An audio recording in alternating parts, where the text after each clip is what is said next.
স্বাগত জানাচ্ছি সুপ্রিয় শিক্ষার্থীবৃন্দ। আমরা সংখ্যা পদ্ধতি নিয়ে আলোচনা শুরু করেছিলাম।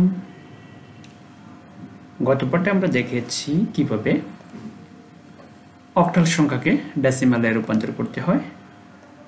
আজকে আমরা আরেকটি টপিকস দেখব, যে কিভাবে হেক্সাডেসিমাল সংখ্যাকে ডেসিমালে রূপান্তর করতে হয়।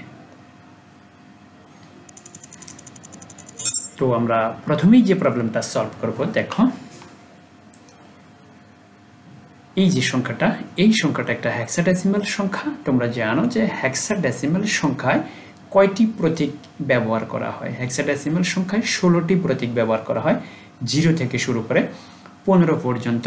আর 10 থেকে শুরু করে 15 পর্যন্ত এদেরকে A B C D E F দিয়ে প্রকাশ করা হয়। অর্থাৎ A B C D E F এগুলো থাকলে আমরা বুঝে যাই যে হেক্সাডেসিমাল সংখ্যা। আর ভিত্তি 16, হেক্সাডেসিমাল সংখ্যার ভিত্তি হচ্ছে 16।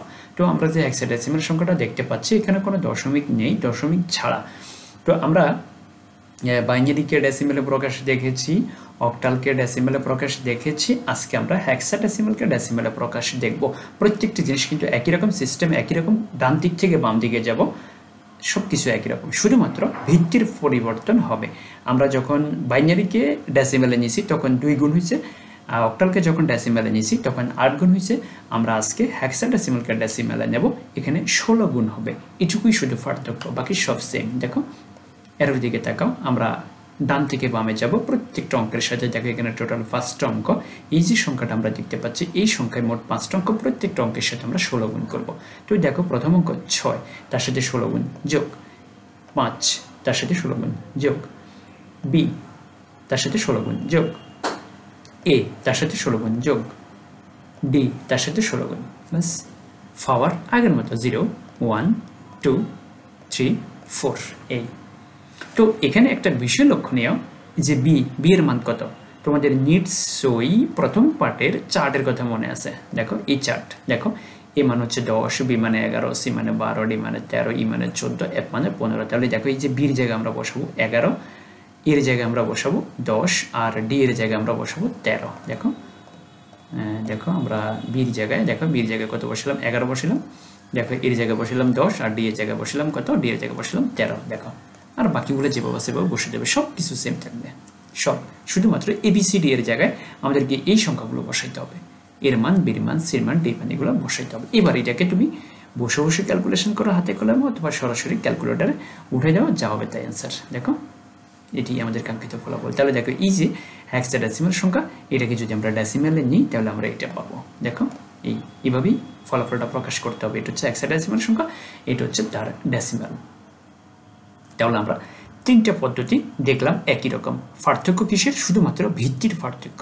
যখন বাইনারিকে ডেসিমেলে নিবা তখন 2 গুণ হবে, যখন অক্টালকে ডেসিমেলে নিবা তখন 8 গুণ হবে, যখন হেক্সাডেসিমালকে ডেসিমেলে নিবা তখন 16 গুণ হবে। আর এবিসিডির কথা কিন্তু মনে রাখতে হবে। দেখো এর মান 10, বি 11, সি 12, ডি 13, ই 14, এফ 15।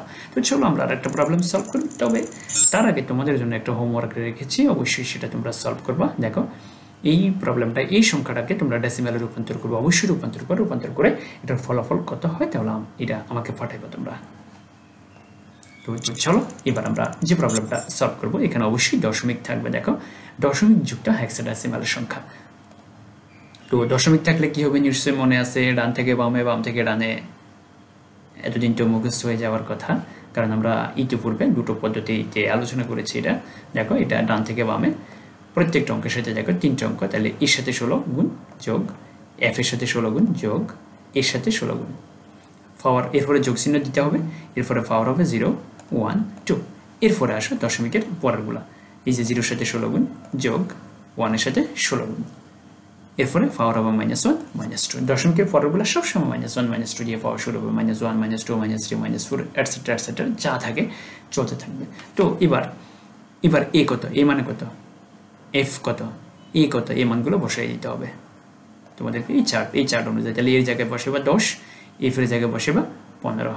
দেখো বসাই দিতে হবে এগুলো, এফ এর জায়গায় 15, এর জায়গায় 10। দেখো আর বাকিগুলো যেভাবে সেভাবে বসে যাবে, এই পাওয়ারগুলো বসে যাবে। দেখো পাওয়ারগুলো বসে যাবে, বাস। এবার এটাকে ক্যালকুলেশন করো, যা হবে তাই অ্যান্সার। দেখো এটাই ফলাফল। তাহলে এই যে হেক্সাডেসিমাল সংখ্যা আমরা দেখতে পাচ্ছি, হেক্সাডেসিমাল সংখ্যা, এটাকে ডেসিমেলে নিলে এত হবে।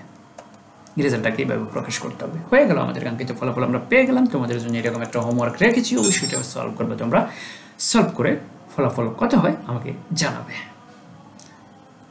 ধন্যবাদ সুপ্রিয় শিক্ষার্থীবৃন্দ। আমরা বাইনারি ডেসিমেলে, অক্টাল ডেসিমেল, হেক্সাডেসিমেলকে কীভাবে ডেসিমেলে প্রকাশ করতে হয় দেখেছি।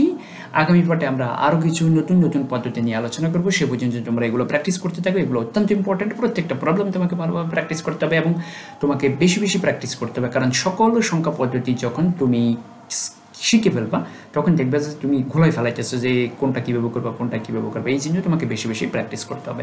ধন্যবাদ সবাইকে।